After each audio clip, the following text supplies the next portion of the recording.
पूर्णमदः पूर्णमिदं पूर्णात् पूर्णमुदच्यते पूर्णस्य पूर्णमादाय पूर्णमेवावशिष्यते।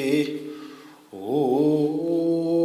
शान्तिः शान्तिः शान्तिः। वसुदेवसुतं देवं कंसचाणूरमर्दनं देवकी परमानन्दं कृष्णं वन्दे जगद्गुरुम्। सर्वोपनिषदो गावो दोग्धा गोपालनन्दनः पार्थो वत्सः सुधीर्भोक्ता दुग्धं गीतामृतं महत्। न कामयेऽहं गतिमीश्वरात् पराम् अष्टर्धियुक्तां पुनर्भवं वा आर्तिं प्रपद्येऽखिलदेहभाजाम् अन्तस्थितो येन भवन्त्यदुःखाः।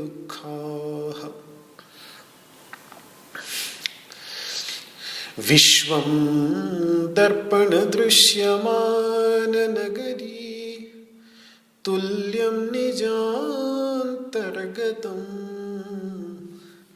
पश्यन्नात्मनि मायया बहिरिवोत् भूतं यथा निद्रया। यः साक्षात् कुरुते प्रबोधसमये स्वात्मानमेवाद्वयम् तस्मै श्रीगुरुमूर्तये नमः इदम् श्रीदक्षिणामूर्तये। ॐ शान्तिः शान्तिः शान्तिः।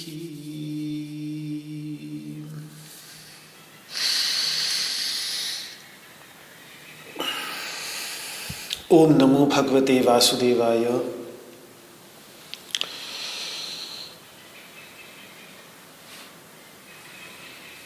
संत सेवा ट्रस्ट नवी मुंबई के तत्वावधान में श्रीमद् भगवद गीता के सांख्य योग नामक दूसरे अध्याय पर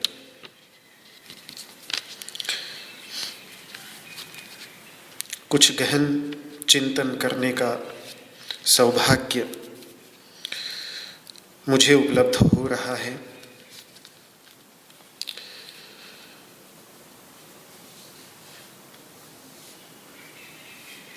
ये भगवान की परम कृपा है। इससे पहले श्रीमद् भगवद गीता के दूसरे अध्याय पर इतना गंभीर चिंतन हिंदी भाषा में करने का सौभाग्य मुझे नहीं मिला। पिछले 10-15 वर्षों से परिस्थितियां अधिकतर ऐसी रहीं कि हिंदी में प्रवचन करने का सौभाग्य बहुत कम मिलता था। अधिकतर सारे प्रवचन हिंदी से इतर अंग्रेजी भाषा के अंतर्गत ही होते थे। तो कुछ भी कर लें, हालांकि मेरा प्रवाह भी उस भाषा में अच्छा है, लेकिन फिर भी जो एक गहराई अब हिंदी में चिंतन करते हुए खुद को भी महसूस होती है, और जो एक अभिव्यक्ति का खुलापन इस बार महसूस हो रहा है, वो शायद इससे पहले ऐसा महसूस करने का सौभाग्य नहीं मिला। तो इसमें आप सब की सन्निधि निमित्त बनी है, उसके लिए आप सभी भी साधुवाद के पात्र हैं जो मुझे ये सौभाग्य मिला।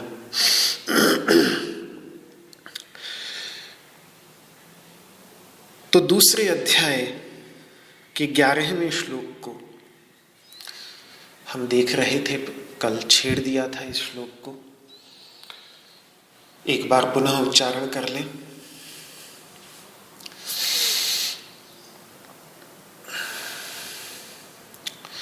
श्री भगवानुवाच अशोच्यानन्वशोचस्त्वं प्रज्ञावादांश्च भाषसे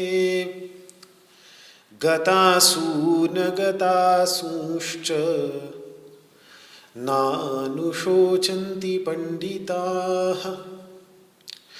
अशोच्यानन्वशोचस्त्वं प्रज्ञावादांश्च भाषसे गतासून गतासूंश्च नानुशोचन्ति पंडिताः। अशोच्यानन्वशोचस्त्वं प्रज्ञावादांश्च भाषसे गतासून गतासूंश्च नानुशोचन्ति पंडिताः।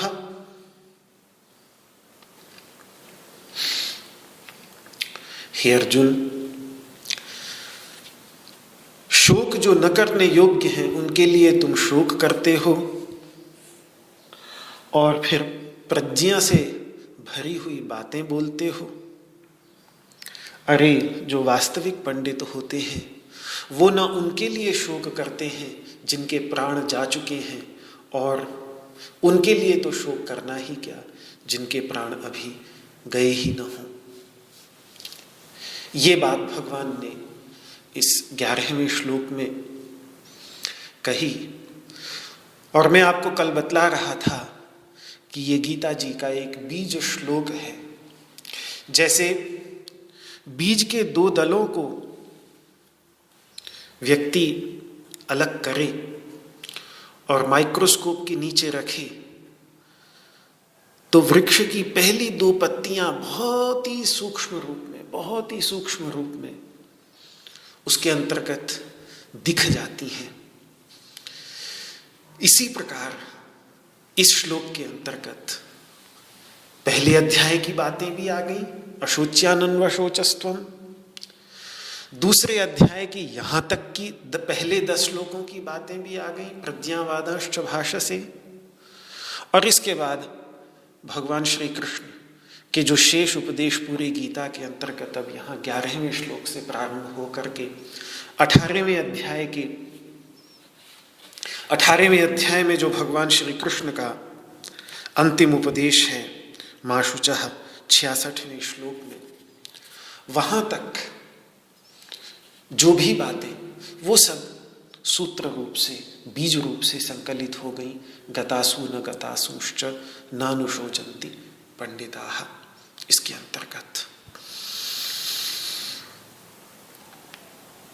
उसके बाद मैंने कल ये भी विस्तार से बताने का प्रयास किया कि जीवात्मा, जिसको संक्षेप में जीव भी कह देते हैं, विज्ञानमय कोश के धरातल पर अभिव्यक्त होने के कारण उसको विज्ञानमयात्मा या विज्ञानात्मा भी कह देते हैं,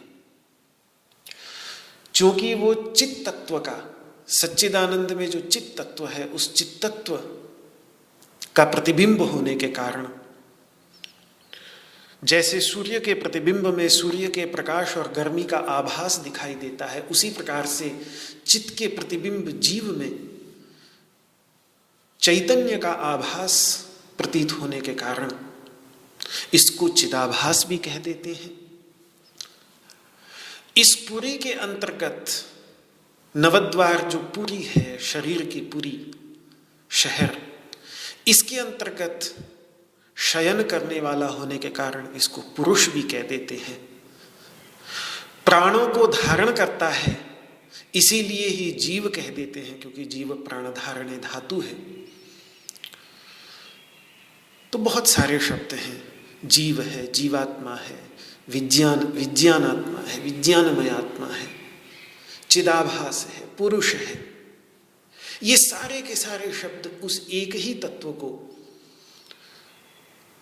बता रहे हैं जो हमारे अंतर्गत ये चैतन्य तत्व अनुभूत हो रहा है शरीर के अंतर्गत। और मुझे नहीं लगता कि हम में से किसी को भी इसको समझने में कोई ज़्यादा कठिनाई होनी चाहिए, क्योंकि एक ये जो वो तत्व जो हमारे इस शरीर को, हमें अपने चारों ओर की सभी वस्तुओं से भिन्न बनाता है, इन दीवालों से, इन पत्थरों से, इन लकड़ी के फर्नीचरों से, इन खिड़की दरवाजों से, इन शीशों से, इन सब से कुछ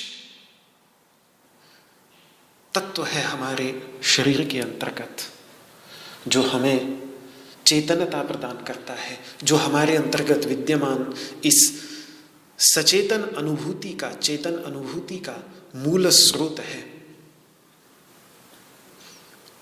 जिसके कारण हमारा मन सचेतन है, जिसके कारण हमारी बुद्धि सचेतन है, जिसके कारण हमारी इंद्रियां सचेतन है। वो जीव तत्व है इस शरीर के अंतर्गत, इस शरीर से सीमित। तो उसका निरूपण हमें अब आगे के 20 श्लोकों के अंतर्गत देखने को मिलेगा। और अद्वैत वेदांत के ग्रंथों में, चाहे वो उपनिषद हो, चाहे गीता हो, तो ब्रह्मसूत्र शांकर भाष्य के अंतर्गत भगवान ने बड़े विस्तार से इसका विचार करके निर्णय निकाला है कि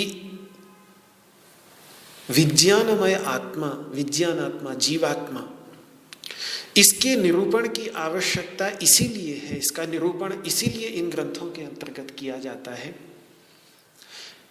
कि इसको एक बार समझ में आ जाए और पकड़ में आ जाए, तो फिर इसके ऊपर जो जो संसार के धर्म आ जाते हैं, जो जो उपाधियां आती चली जाती हैं, उन उपाधियों को विचार द्वारा, निदिध्यासन द्वारा एक एक करके हटाकर जब इस तत्व को देखा जाता है, सारी उपाधियों को हटाकर जब इस तत्व का दर्शन किया जाता है, इसी जीव तत्व का, तो समस्त उपाधियों को हटाते ही वो वही जीव तत्व परमात्मा भाव से दिखने लगता है।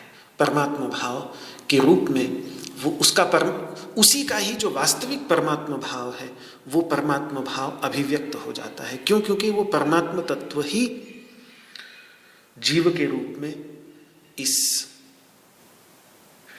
मानव शरीर के अंतर्गत प्रविष्ट है, और वो जीव जैसा तभी तक प्रतीत हो रहा है जब तक इन उपाधियों से सीमित है, इन उपाधियों के प्रभाव में है, तब तक। उसके बाद नहीं। इसलिए अगर इन उपाधियों को धीरे धीरे एक एक करके साधना के द्वारा हटा दिया जाए, इसीलिए बहुत सुंदर एक मंत्र है उपनिषदों में, तम स्वाच्छरीरा प्रवृहे मुंजादिवेशी काम धैर्येण। बड़े धैर्य के साथ, जैसे मूंज में से छील छील करके सींक को अंदर से निकाले कोई। मूंज की जो घास होती है, उस घास में अंदर सींक होती है, और उस सींक के ऊपर कई परतें होती हैं। उन परतों को परत दर परत हटाता चला जाए, बड़े धैर्य के साथ हटाना पड़ता है, सावधानी के साथ हटाना पड़ता है। गन्ने में भी होता है, जैसे गन्ने को भी अगर आपको पूरा छील के निकालना है तो फिर उसके ऊपर गन्ने के खेत में जाएं तो कई परतें होती हैं जो लपेटे हुए होती हैं गन्ने को अंदर से। तो उन परतों को हटा करके अंदर से वो गन्ना निकलता है। तो इसी प्रकार से ये परमात्मा तत्व इसी जीवात्म तत्व में ही निहित है, लेकिन उसके लिए कुछ परतें जिनको हम उपाधि कह देते हैं, जिनको हम संसार के ये धर्म जो लगातार काम क्रोध लोभ मोह आदि के रूप में अभिव्यक्त होते रहते हैं हमारे अंतर्गत, इनको छील कर हटाना पड़ता है। तब फिर वो अंदर से जो उसका वास्तविक स्वरूप है, वो वास्तविक स्वरूप अभिव्यक्त होता है। लेकिन ऐसा करने के लिए पहले पकड़ना तो पूरे गन्ने को ही पड़ेगा ना। शुरू से थोड़ी वो छिला हुआ खेत में मिलेगा। खेत में तो वो पूरा ढका हुआ मिलेगा ऊपर की परतों से। फिर जब उसको हाथ में लेंगे, उसके बाद उसकी एक एक करके परत हटाएंगे तो फिर अंदर से वो गन्ना निकलता है। मैं गन्ने का उदाहरण दे रहा हूं, उपनिषद सीख का उदाहरण दे रही है कि मुंजात मूंज से इव इशी काम, इशी का मतलब सीख को धैर्य, बड़े धैर्य के साथ, जल्दी का काम नहीं है, 2 मिनट की बात नहीं है, बहुत धैर्य रखना पड़ता है। और ये मन जो प्रकृति के सिद्धांतों के अनुरूप चलता है, प्रकृति की बनावट, प्रकृति का बनाया हुआ है, प्रकृति का कार्य है, प्रकृति के सत्वगुण रजोगुण और तमोगुण की जब लहरें और तूफान उठते हैं तो ये सब मन को, बुद्धि को इतना अस्त व्यस्त कर देते हैं कि उनके बीच उन सब को किनारे करते हुए जो उस तूफान के केंद्र में, जैसे हर तूफान के केंद्र में एक साइक्लोन्स आई, अंग्रेजी में उसको बोलते हैं, तूफान की आंख होती है जो बिल्कुल शांत होती है। चारों ओर से भयानक बवंडर होगा, सैकड़ों किलोमीटर की गति से हवाएं चल रही होंगी जो घरों और मकानों तक उठा के चले जाएं, लेकिन उसका जो बिल्कुल केंद्र होगा, बिल्कुल केंद्र, जिसको तूफान की आंख कहते हैं, जो बिल्कुल तूफान का केंद्र होता है, वो केंद्र बिल्कुल शांत होता है। तो इसी तरीके से इन सब तूफानों के बीच में जो केंद्र है, उस केंद्र में पहुंचकर उस परम शांति का अनुभव होता है, और वो परमात्मा भाव की अभिव्यक्ति, नारायण भाव की अभिव्यक्ति। इसीलिए मैं बतला रहा था कि ये अशोच्यानन वशोचस्तम प्रज्ञावादांश्च भाषसे, इतने में नर की अवस्था है, जीव की अवस्था है, और गतासून गतासूश्च नानुशोचन्ति पंडिताः, इसमें नारायण की अवस्था है। नारायण के साथ एकीभूत हो चुके नारायण बन चुके नर की अवस्था है। ये भी कहना बड़ा विचित्र है, नारायण बन चुका नर कह रहा हूं मैं, लेकिन वास्तव में ये बात बनती नहीं है, क्योंकि नर नारायण नहीं बनता, नर तो नारायण है ही, लेकिन बस एक अपने उस वास्तविक स्वरूप की अनुभूति करनी होती है। उसके लिए इन परतों को हटाने के लिए पहले जीवात्मा को पकड़ना पड़ता है। इसीलिए भगवान सबसे पहले उस जीवात्मा का निरूपण करेंगे। मानो खेत में से गन्ना सारी परतों के साथ लाकर हमारे सामने रख रहे हैं कि लो भाई, ये खेत का गन्ना है, अब इसकी परत तो तुम्हें ही हटानी पड़ेगी। और भगवान बताएंगे उसका भी रास्ता कि कैसे वो परतें हटानी है। पूरे गीता की साधना ही वही है, परत दर परत हटाने की ही साधना है। अंत तक सर्वधर्मान परित्यज्य मामेकम शरणम व्रज, वो सब धर्मों के परित्याग की, परत हटाने की ही साधना है। लेकिन सबसे पहले गन्ना तो सामने रखना है, जिसकी परतें हटानी है वो तो सामने रखना है।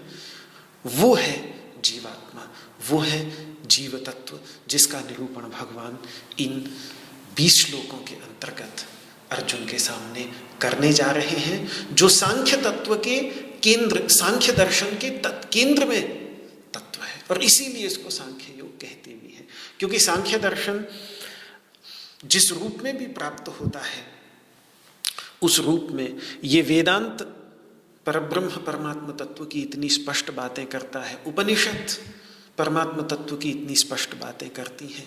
सांख्य दर्शन अपने आप को पुरुष तत्व के निरूपण तक ही, जीव तत्व के निरूपण तक ही सीमित रखता है। ये तो फिर वेदांत है। वेदांत मतलब वेदों का निष्कर्ष भाग जो उपनिषद है, उन उपनिषदों के अंतर्गत हमें परमात्मा तत्व का प्रतिपादन, परमात्मा तत्व का निरूपण दिखता है। तो उसी सांख्य दर्शन की आत्मा को जीवंत रखते हुए भगवान उस पुरुष तत्व का, उस जीव तत्व का निरूपण आगे के श्लोकों में करने जा रहे हैं। इस श्लोक को और थोड़ा सा इस पर विचार करें। अशोच्यान, जो शोक के अयोग्य हैं, भीष्म द्रोणादि, ये तो आतताई हैं, आतताइयों का साथ दे रहे हैं, आतताइयों को सुरक्षा प्रदान कर रहे हैं, आतताइयों की ओर से युद्ध कर रहे हैं, तो आतताई ही हुए। और स्वयं भीष्म पितामह ने भगवान श्री कृष्ण की स्तुति में अपने को आतताई स्वीकार भी किया है। तो आतताइयों की मृत्यु केवल भीष्म द्रोणादि नहीं, जितने भी सामने खड़े हैं, विशेषकर दुर्योधन आदि कौरव, उनका वध समाज की सुरक्षा के लिए, अगर और कोई रास्ता नहीं, अगर किसी और तरीके से वे नहीं मानते हैं, तो फिर यही न्याय की सुरक्षा के लिए शायद यही आवश्यक है। और समाज की सुरक्षा के लिए, न्याय की सुरक्षा के लिए अगर किसी प्रकार के संग्राम में ऐसे दुष्टों का वध हो भी जाता है, तो फिर उनकी मृत्यु शोक किए जाने योग्य नहीं है। आतताई की मृत्यु पर शोक नहीं किया जाता। ये तो खैर इनकी दृष्टि से है, पर वैसे भगवान ये भी कहना चाहते हैं कि देखो, वैसे तो वस्तुतः प्रत्येक प्राणी ही शोक के अयोग्य है। क्यों? क्योंकि अब जो आगे दर्शन, सांख्य दर्शन देने जा रहे हैं, उससे एक चीज समझ में आती है कि जीव के चले जाने पर शरीर मर जाता है, जीव नहीं मरता। जीव तो रहा ही आता है, जीवात्मा तो रहा ही आता है। वही तो सूक्ष्म शरीर के साथ और सूक्ष्म शरीर को जोड़े रखने वाली सूक्ष्म शरीर के चित्त भाग में, क्योंकि जैसे हमारे शरीर के, स्थूल शरीर के अलग अलग अंग हैं, इसी प्रकार से सूक्ष्म शरीर के भी अलग अलग अंग हैं।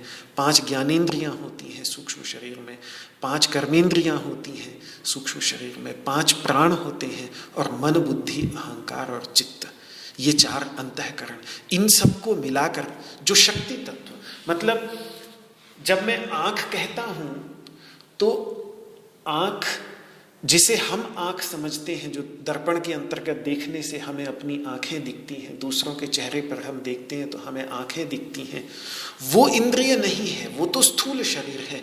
उसको संस्कृत में गोलक कहते हैं, इंद्रिय नहीं कहते। इंद्रिय तो उस आंख के अंतर्गत जो दर्शन की शक्ति है, उस दर्शन की शक्ति को चक्षु इंद्रिय कहा जाता है, वो इंद्रिय है। आंख जो दिख रही है वो गोलक है। इसी प्रकार से ये कान जो सर में दोनों ओर लगे हुए दिखते हैं, ये गोलक है, लेकिन इनके अंतर्गत जो शक्ति है, जो सामर्थ्य है सुनने की, वो इंद्रिय है। अब ये बिल्कुल स्पष्ट देखने में आता है कि जैसे ही व्यक्ति चल बसता है तो गोलक यहीं रह जाता है, लेकिन उस गोलक के अंतर्गत अपने विषय को ग्रहण करने की सामर्थ्य समाप्त हो जाती है। एक ही क्षण के अंदर, एक दो क्षण जो भी लगे, निर्भर करता है अलग अलग व्यक्तियों की स्वकर्मानुसार।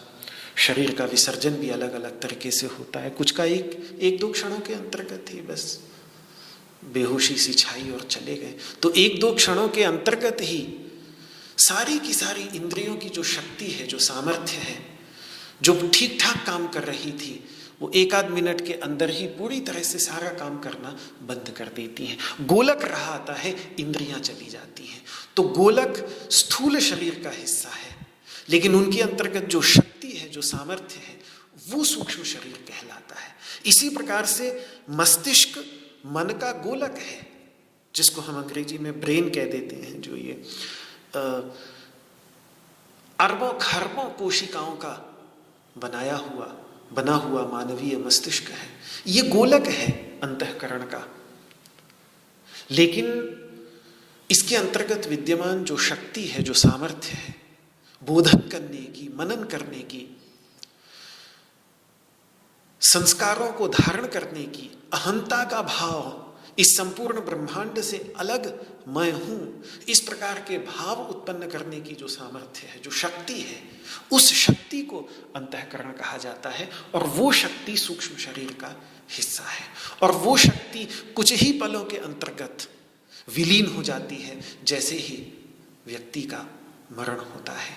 तो इसीलिए एक जो वैदिक अवधारणा मृत्यु को लेकर रही है प्राचीन काल से, वो यही रही है कि मृत्यु के क्षण में क्या होता है कि मृत्यु के क्षण में स्थूल शरीर से वो सूक्ष्म शरीर अलग हो जाता है, सूक्ष्म शरीर छोड़कर चला जाता है। उसी को ही सरल शब्द में प्राण कह देते हैं कि इनके प्राण चले गए, लेकिन वास्तव में केवल प्राण नहीं है।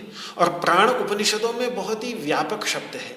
प्राण पंच प्राणों के लिए भी प्रयोग में आता है, प्राण अपान व्यान समान उदान, ये तो जाते ही हैं, लेकिन प्राण शब्द का प्रयोग इंद्रियों के लिए भी उपनिषदों के अंतर्गत कई बार, चक्षु इंद्रिय के लिए, आंख नाक कान हाथ पैर, इन सब में जो शक्ति है, इन सब में जो इंद्रिय है, ज्ञानेन्द्रिय और कर्मेंद्रियां, इनके लिए भी प्राण शब्द का प्रयोग होता है। तो जब हम कहते हैं कि इस व्यक्ति के प्राण चले गए, तो उसमें केवल 5 प्राण ही नहीं जाते, बल्कि 10 इंद्रियां भी चली जाती हैं।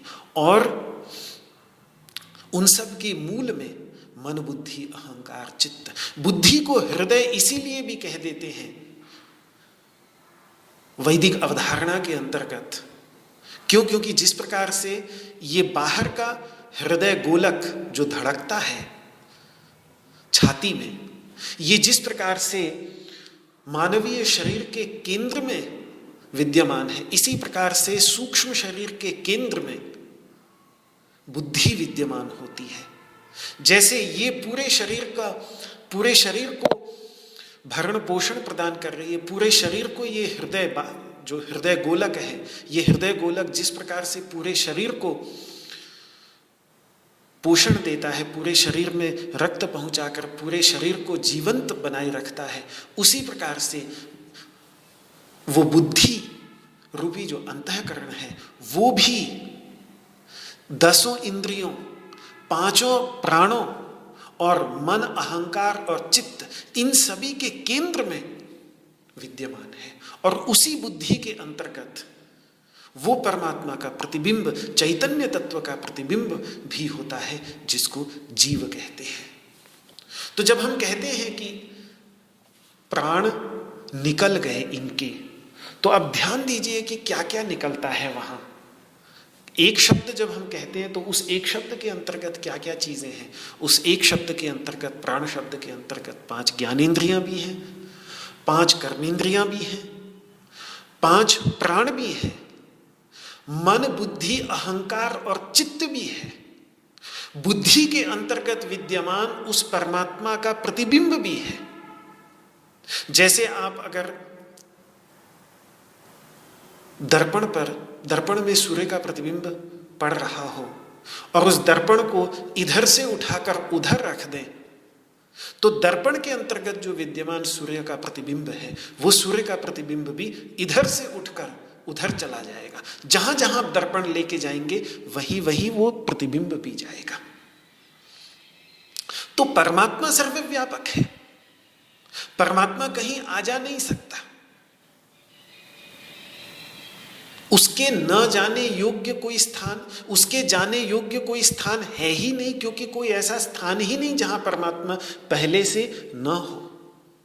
लेकिन जीव को लेके ये बात सच नहीं।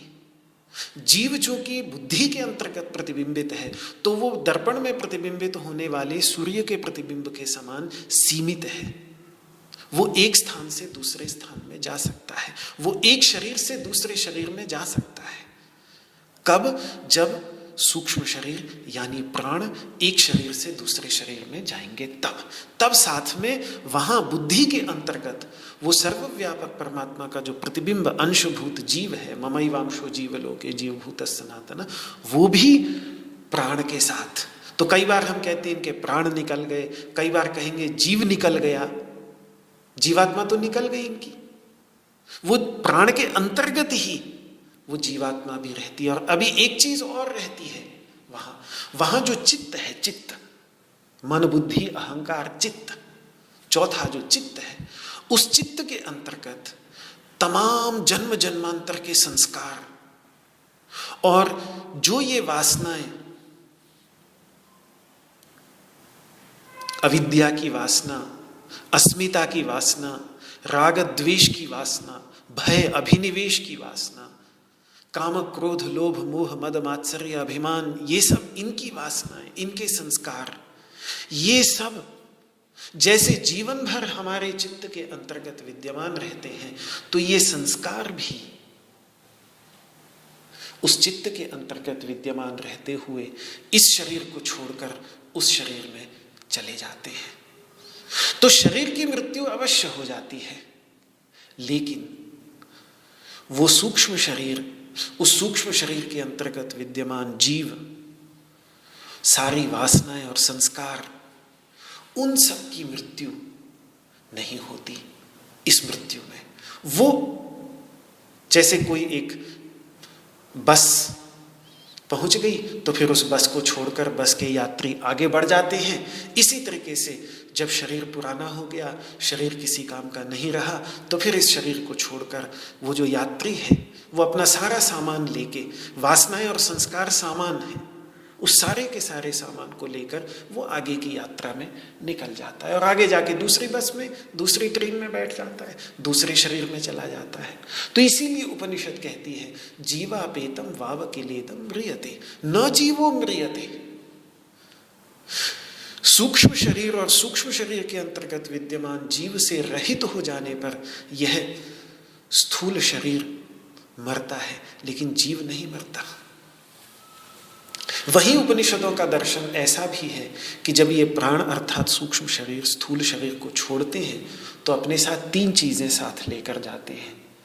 एक विद्या, विद्या मतलब जीवन के समस्त अनुभवों के संस्कार। एक कर्म यानी जीवन में शरीर मन और वाणी द्वारा जो भी कर्म किए गए उनके संस्कार। और तीसरी बात पूर्व प्रज्ञा।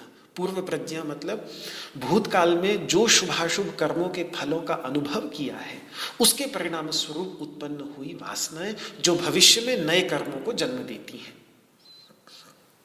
इनको पूर्व प्रज्ञा कहते हैं। एक बार और मैं कहता हूं कि भूतकाल में जो शुभ और अशुभ कर्मों के फलों का हमने अनुभव किया है और उनके उनका अनुभव करते समय सुख और दुख हुआ है, उसके परिणाम स्वरूप जो हमारे अंतर्गत वासनाएं उत्पन्न हो जाती हैं, उन वासनाओं को पूर्व प्रज्ञा उपनिषद कहती है, जो भविष्य में नए कर्मों को जन्म देती है। बहुत सरल उदाहरण से इसको समझा जा सकता है कि जैसे एक व्यक्ति ने कभी गुलाब जामुन नहीं खाया, पर जब उसने खा लिया पहली बार तो उसको बहुत आनंद मिला, बहुत अच्छा लगा, बहुत स्वादिष्ट लगा, तो बार बार खाने की इच्छा होती है।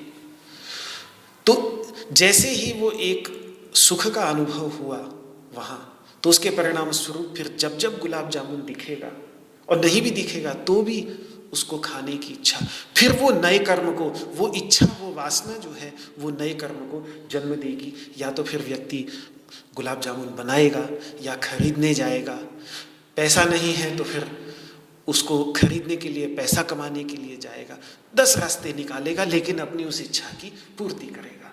तो इस प्रकार से ये जो वासनाएं होती हैं ये नए कर्मों को जन्म देती हैं, जो फिर कर्म नए संस्कार, और एक ये संस्कार और कर्म का चक्र चलता रहता है।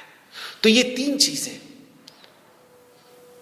जीवन में जो जो अनुभव हुए उनके संस्कार, जीवन में जो जो कर्म किए उनके संस्कार, और जो उन कर्मों के फलों का अनुभव हुआ, उन अनुभवों के परिणाम स्वरूप जो अंदर से वासनाएं और इच्छाएं उत्पन्न हुई, वो इच्छाएं, इन्हीं तीनों को मिलाकर हम संस्कार कह देते हैं।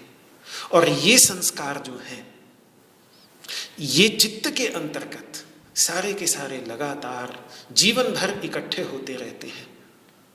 और जब सूक्ष्म शरीर स्थूल शरीर को छोड़कर जाता है, तो वैदिक अवधारणा ये है कि ये वो संस्कार भी वहां साथ जाते हैं। और वास्तव में यही संस्कार, सारे के सारे संस्कार मिलकर 3 बातों का निर्णय करते हैं कि कहाँ जन्म होगा, कौन सी योनि में जन्म होगा, पशु योनि में जन्म होगा, मनुष्य योनि में जन्म होगा, वृक्ष योनि में जन्म होगा, कीट पतंगादि योनि में जन्म होगा।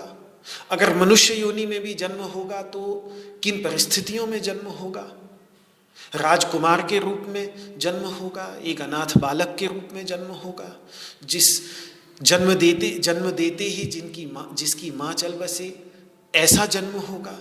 ये सब ये संस्कार जन्म का निर्णय करते हैं। आयु कितनी बड़ी होगी, एक दिन में चल बसेगा बालक, कई बालक बिना कारण ही जन्म लेते हैं, 2-3-4 दिन बाद। मेरे एक मित्र हैं, उनके साथ 2-3 बार ऐसा घटित हुआ, कोई बीमारी नहीं, कुछ नहीं, बालक का जन्म हुआ, पुत्र के जन्म की खुशी भी नहीं मना पाए, और 2-3 दिन के अंदर ही बस सोता हुआ बालक रात में ही ठंडा पड़ गया। तो क्या कौन करता है इस आयु का निर्धारण कि कोई बालक जन्म लेते ही चल बसता है, कोई बालक 100-100 साल जी लेता है। तो ये आयु का निर्धारण भी वैदिक अवधारणा ये है कि ये संस्कार करते हैं। तो जन्म का निर्णय करते हैं, आयु का निर्णय करते हैं, और फिर जन्म और मृत्यु के बीच में जो जो सुख और दुखों का अनुभव होना है, उस योनि के अंतर्गत, उस जन्म के अंतर्गत जिन सुख दुखों का अनुभव करना है, उनका भी निर्धारण यही संस्कार करते हैं। इसीलिए हम इनको पूर्व जन्म के संस्कार भी कह देते हैं। यथा प्रज्ञम ही संभवाः, जैसी पूर्व प्रज्ञा हो, जैसे विद्या कर्म हो, वैसा ही फिर व्यक्ति का जन्म होता है। महामुनि पतंजलि भी इस बात को कहते हैं, सति मूले तद्विपाको जाति आयुर्भोगा। जाति मतलब जन्म, आयु और भोग, सुख दुख का अनुभव। तो ये सारा का सारा भगवान शंकराचार्य बड़ा सुंदर उदाहरण देते हैं बृहदारण्यकोपनिषद के अंतर्गत। जैसे एक छकड़ा यानी बैलगाड़ी जब एक गांव से निकलकर दूसरे गांव में जाती है तो सामान से लदकर जाती है। इसी प्रकार से ये प्राण अर्थात ये सूक्ष्म शरीर जब इस स्थूल शरीर से, एक स्थूल शरीर से निकलकर, वृद्ध हो चुके स्थूल शरीर से निकलकर एक जन्म लेने वाले माता के गर्भ में प्रविष्ट बालक के शरीर में प्रवेश करते हैं तो वो प्राण उस बैलगाड़ी की तरह अपने साथ पता नहीं कितना सारा सामान लाद कर लेके जाते हैं। तो उस बैलगाड़ी में एक चलाने वाला, उस बैलगाड़ी का स्वामी भी होता है, बैलगाड़ी का मालिक जिसकी वो बैलगाड़ी होती है वो जीव हो गया, और सूक्ष्म शरीर पूरा का पूरा बैलगाड़ी हो गई।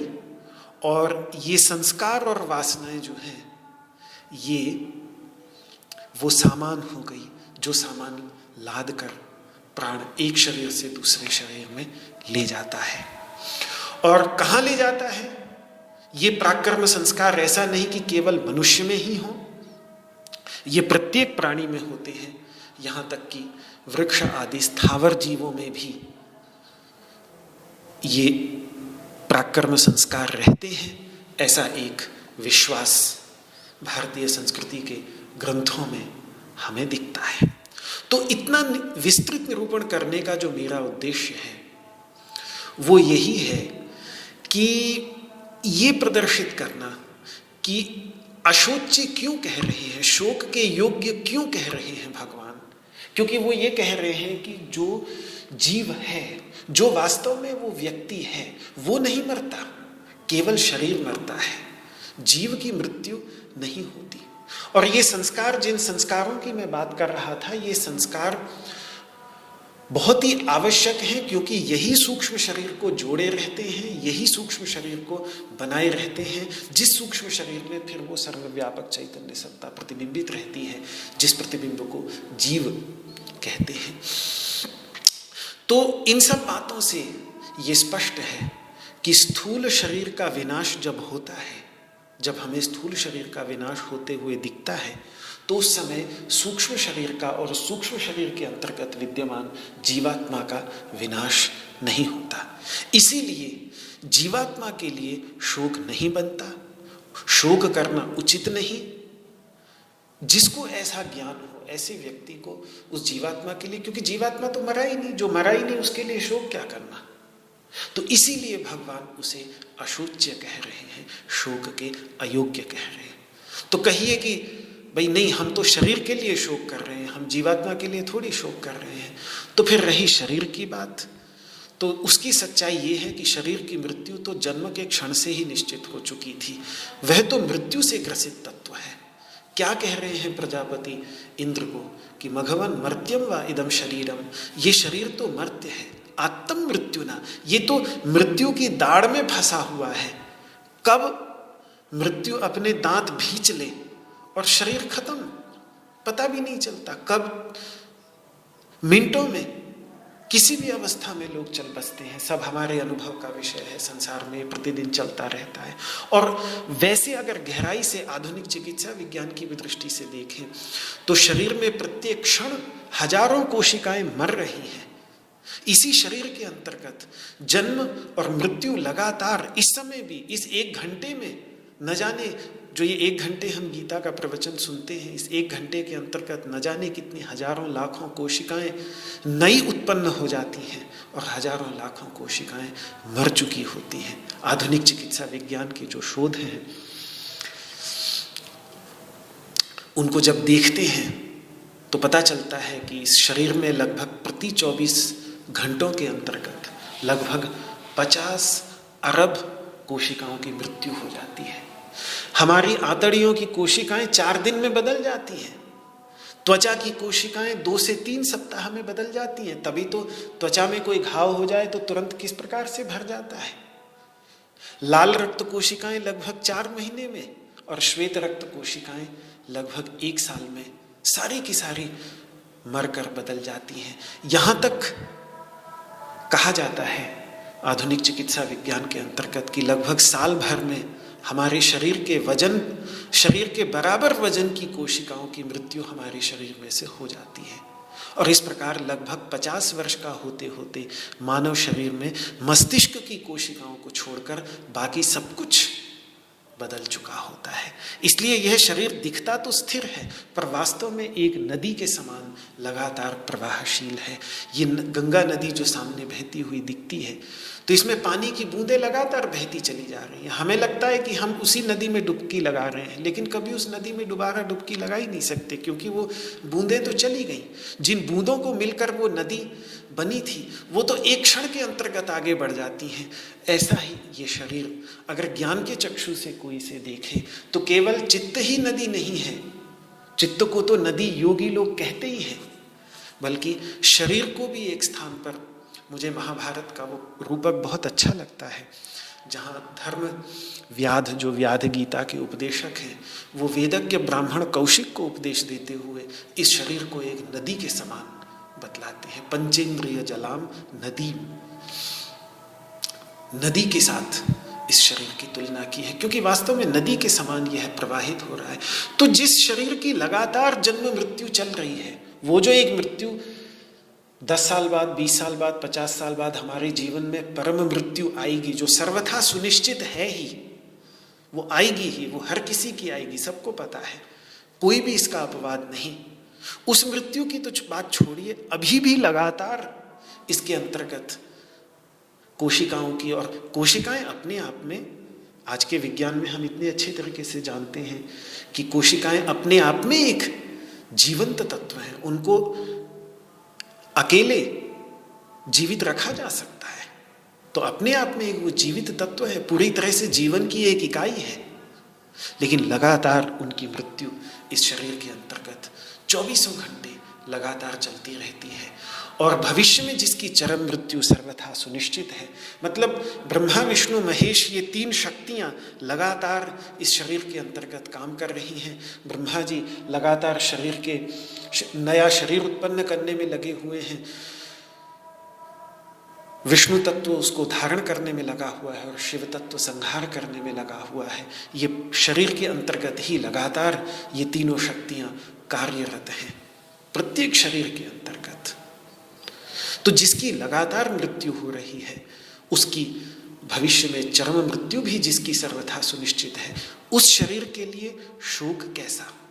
तो विचार करते हैं, विचार करके गहराई में जाते हैं, इसको इस ज्ञान की दृष्टि से देखते हैं, तो शोक करना न स्थूल शरीर के लिए ठीक जचता है और ना ही सूक्ष्म शरीर के लिए, जीवात्मा के लिए। स्थूल शरीर के लिए शोक करना इसलिए ठीक नहीं जचता क्योंकि इसकी तो लगातार मृत्यु हो रही है और इसकी मृत्यु सर्वथा सुनिश्चित है, और सूक्ष्म शरीर और सूक्ष्म शरीर में विद्यमान जीवात्मा के लिए शोक करना इसलिए उचित नहीं बनता क्योंकि उनकी मृत्यु नहीं होती, वो मृत्यु के समय में केवल आगे बढ़ जाते हैं।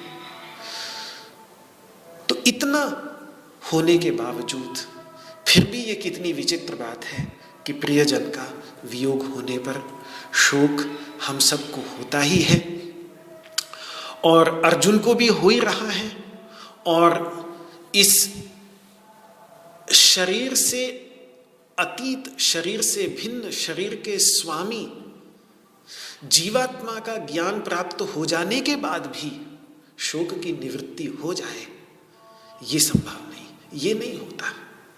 शोक की निवृत्ति तो तभी होगी जब उस जीवात्मा को पकड़कर, उस जीवात्मा पर चिंतन करते हुए, उस जीवात्मा की जितनी भी परतें हैं उन सारी परतों को हटाकर, उसका जब तक परमात्मा भाव अभिव्यक्त नहीं होगा साधना करके, तब तक इस शोक की निवृत्ति नहीं हो सकती।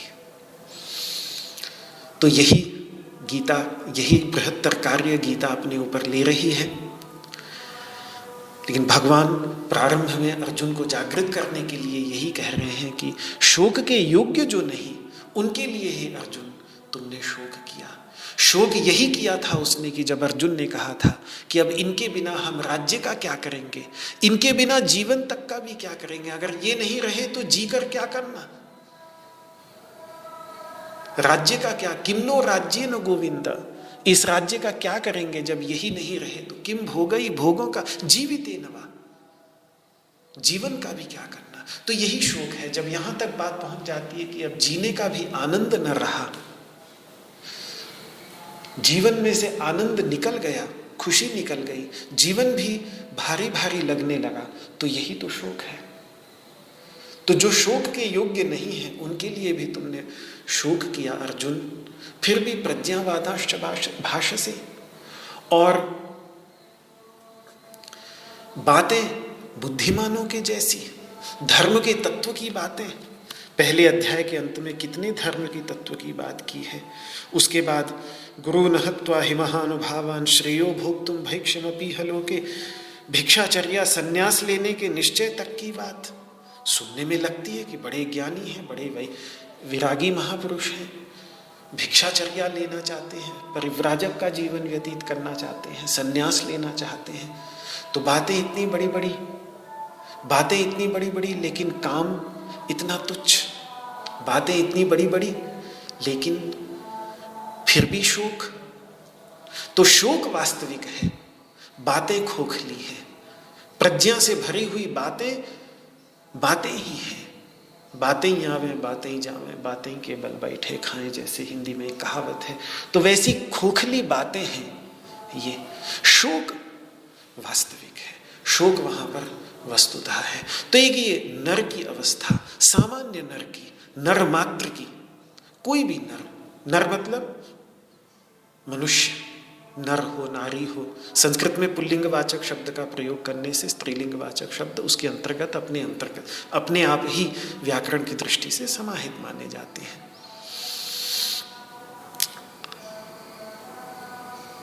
तो ये एक जीव की अवस्था, हम सबों की अवस्था कि ज्ञान की बड़ी बड़ी बातें भी करते हैं, लेकिन फिर बाद में इतना सब कुछ करने के बाद भी अपने जीवन में मुझे दिखता है कि एक और ज्ञान की बड़ी बड़ी बातें, लेकिन फिर जब जीवन का यथार्थ सामने आता है तो जीवन के यथार्थ के सामने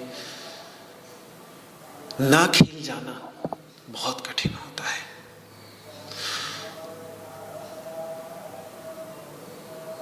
यहां एक बहुत ही महत्वपूर्ण बात और जो समझने की है और जो ध्यान में बैठाने की है, इससे ये प्रसंग दिमाग में सही परिप्रेक्ष्य के साथ बैठ जाएगा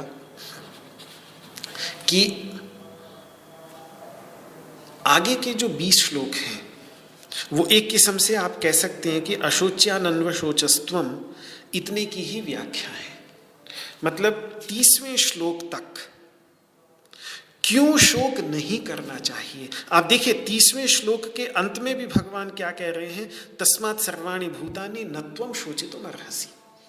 इसीलिए हे अर्जुन, समस्त प्राणियों में से किसी के लिए भी तुम शोक करने योग्य नहीं हो। ये 30वें श्लोक में भगवान ने ये बात कही। तात्पर्य ये है कि 30वें श्लोक तक यानी आगे के 20 श्लोकों में, एक श्लोक तो ये हो ही गया, तो आगे के और 19 श्लोकों के अंतर्गत भगवान अशोच्यानन्व शोचस्त्वम इस प्रतिज्ञा की सिद्धि कर रहे हैं।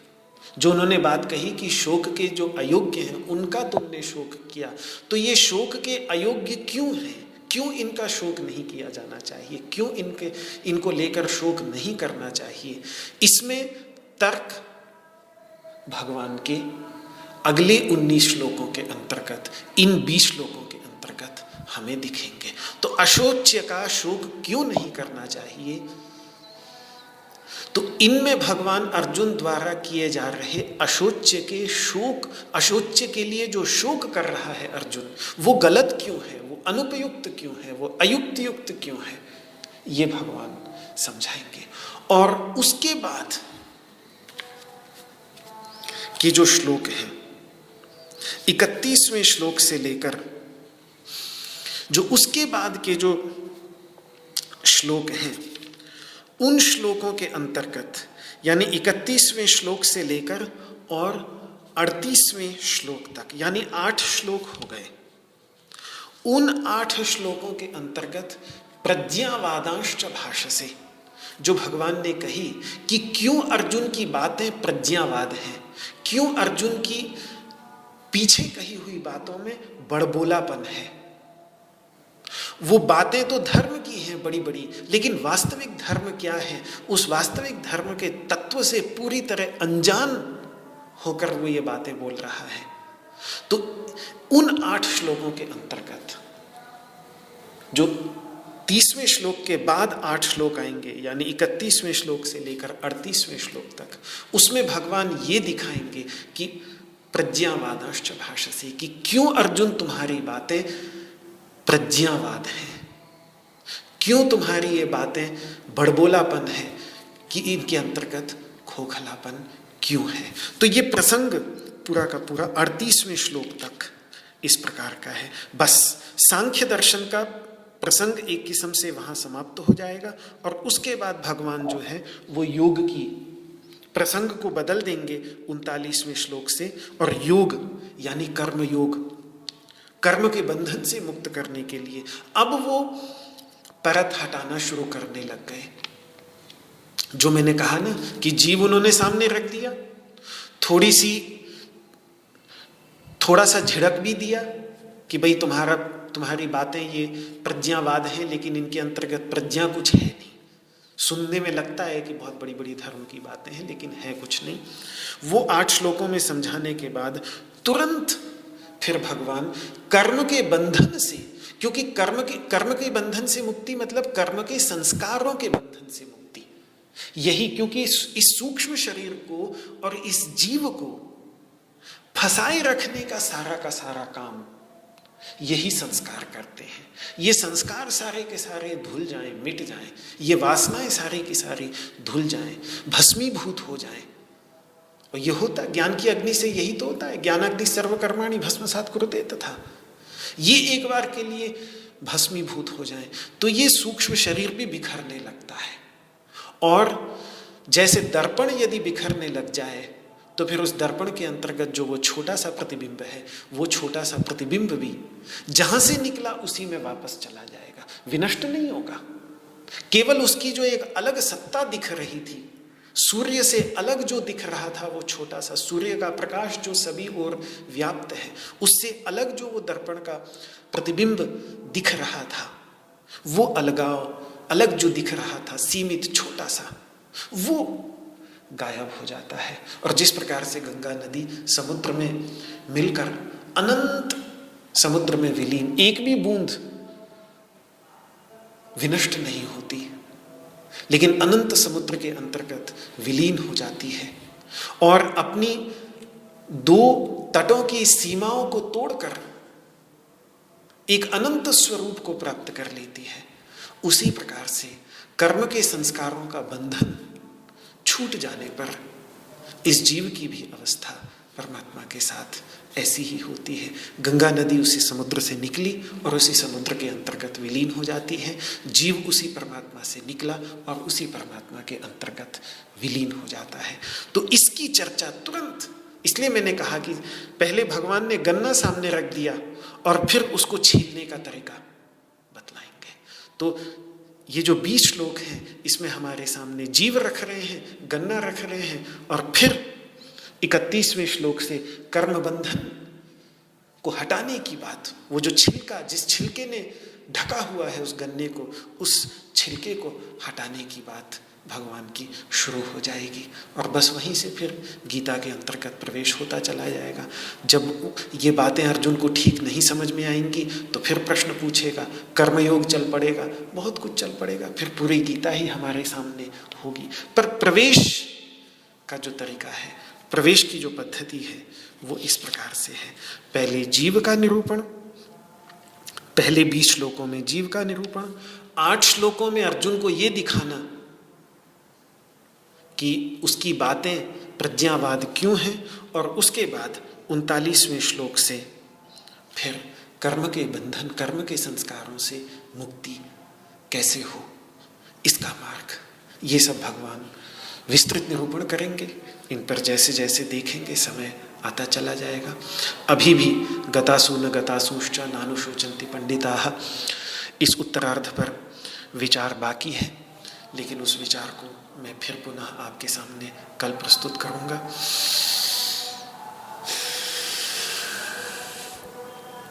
आज इस वाक पुष्पांजलि को भगवान श्री कृष्ण के श्री चरणों में समर्पित करता हूँ।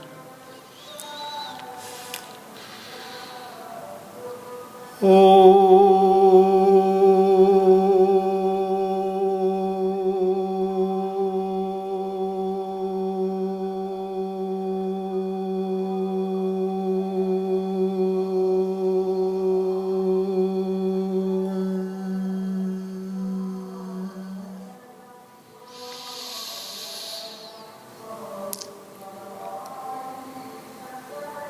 सर्वे भवन्तु सुखिनः, सर्वे सन्तु निरामयाः, सर्वे भद्राणि पश्यन्तु, मा कश्चित् दुःखभाग् भवेत्। ॐ शान्तिः शान्तिः शान्तिः।